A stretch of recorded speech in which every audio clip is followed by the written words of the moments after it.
Chers amis, bonjour. La semaine dernière, nous étions avec Abraham, passé de la peur à la confiance. Et aujourd'hui, pour notre deuxième rencontre à l'école des grands personnages de la Bible, eh bien, nous allons nous mettre à l'école du prophète Jonas.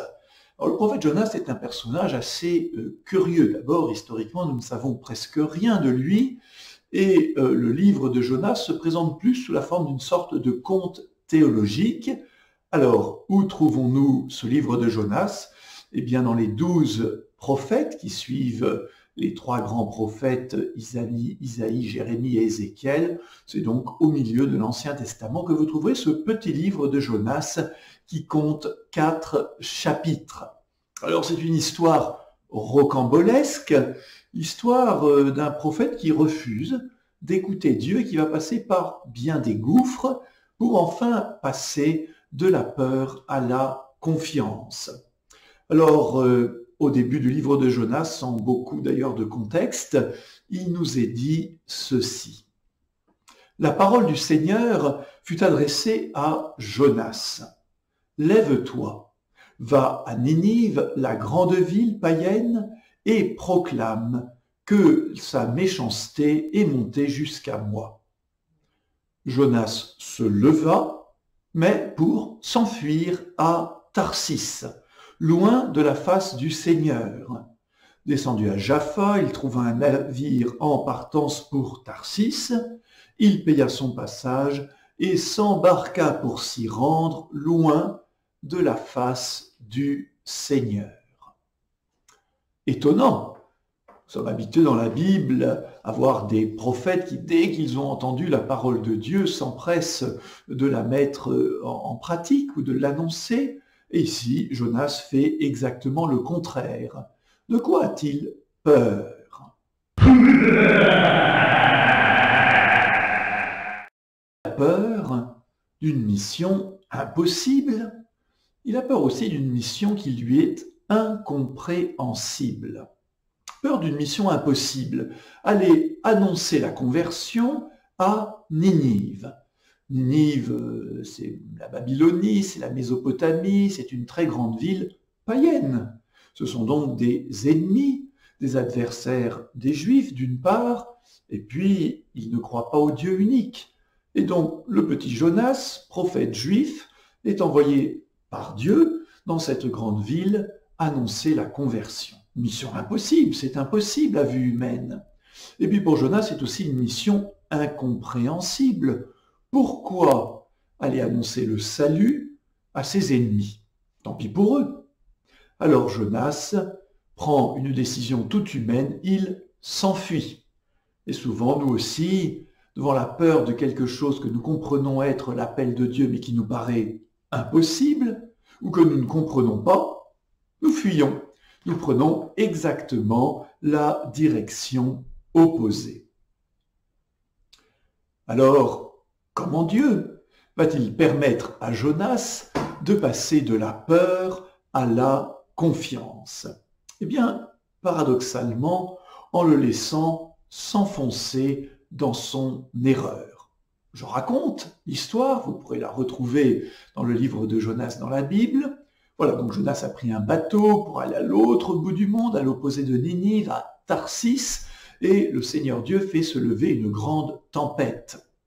Les marins de l'équipage comprennent que cette tempête est surnaturelle et qu'elle doit être, pense-t-il, la punition de la faute d'un des passagers. Alors ils interrogent les uns et les autres, et Jonas avoue sa faute. Il est en train de fuir la volonté de Dieu. Alors les marins n'ont pas d'état d'âme, puisque c'est ta faute, ils le jettent par-dessus bord en pleine tempête. Une baleine, la célèbre baleine de Jonas, engloutit Jonas, et la tempête aussitôt s'arrête. Mais voici notre ami Jonas dans le ventre de la baleine pendant 3 jours et 3 nuits. Eh bien, vous voyez, cette tempête, c'est l'image de ce qui arrive dans nos vies, parfois, quand nous fuyons la volonté de Dieu. Tout va de mal en pis. Et puis, on est jeté par-dessus bord, et on se retrouve englouti dans cette baleine qui est comme l'image de l'enfermement, du gouffre. On n'y comprend plus rien, on est dans le noir, on est perdu. Alors comment passer dans ces conditions si dramatiques de la peur, de l'échec, du gouffre, à la confiance? Eh bien, que va faire Jonas? Il va crier. Il va prier avec une grande ferveur du fond du gouffre et adresser cette prière au Seigneur Dieu. Je cite. « Dans les entrailles du poisson, Jonas pria le Seigneur son Dieu en disant : Dans ma détresse, je crie vers le Seigneur, et lui me répond. Du ventre des enfers, je l'appelle, tu écoutes ma voix. » Vous voyez, frères et sœurs, parfois le passage de la peur à la confiance, c'est le cri. Le cri non pas du désespéré, mais le cri de celui qui se souvient que Dieu entend le cri du désespéré, et donc qui déjà est en train de passer sur le versant de l'espérance. Eh bien, Dieu ne tarde pas à répondre à celui qui crie vers lui, même si, rappelons-nous, Jonas est resté 3 jours et 3 nuits dans le ventre de la baleine, et nous, parfois, c'est une période plus longue, 3 jours, 3 nuits, ce sont des chiffres symboliques qui indiquent une durée longue.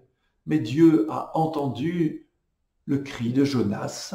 Alors le Seigneur parla au poisson, et celui-ci rejeta Jonas sur la terre ferme. Il retrouve, notre prophète, une terre ferme. Alors me direz-vous, retour à la case départ, le livre pourrait s'arrêter là, mais non, la mission n'est pas remplie. Eh bien, l'appel de Dieu ne change pas. La parole du Seigneur fut adressée de nouveau à Jonas. « Lève-toi, va à Ninive, la grande ville païenne, proclame le message que je te donne sur elle. » Jonas se leva et partit pour Ninive selon la parole du Seigneur. Or, Ninive était une ville extraordinairement grande. Il fallait 3 jours pour la traverser. Jonas la parcourut 1 journée à peine en proclamant « Encore 40 jours, et Ninive sera détruite. » Aussitôt, les gens de Ninive crurent en Dieu. Ils annoncèrent un jeûne, et tous, du plus grand au plus petit, se vêtirent de toile à sac. Quelle surprise pour Jonas! Lui qui pensait que c'était une mission impossible, qui s'en était fait toute une montagne, il parle de Dieu à ses habitants qui ne le connaissent pas, et la parole de Dieu est bien accueillie. Jonas lui-même est bien accueilli. Souvent, dans notre tête, nous créons des obstacles énormes quand Dieu nous demande d'aller parler à des gens qui ne sont pas chrétiens. Nous imaginons qu'on va subir le martyre, qu'on va être moqué, rejeté par les collègues, par les voisins, par les amis, peut-être même dans ma propre famille. Et bien souvent, parler de Dieu suscite l'intérêt et parfois même la conversion, le changement. Vous voyez, la peur, c'est aussi celle que nous créons nous-mêmes avec nos vues humaines par rapport à une mission que nous jugeons impossible et qui en fait est possible puisque Dieu nous le demande.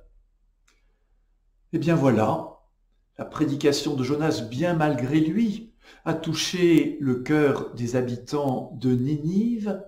Il est passé de la peur à la confiance d'abord par le cri de sa prière et aussi en constatant tout simplement que Dieu sait ce qu'il fait, que Dieu sait ce qu'il nous demande et qu'il ne nous demande rien qui ne portera pas un beau fruit, même si peut-être nous aurons à passer par 3 jours et 3 nuits dans le gouffre de nos erreurs.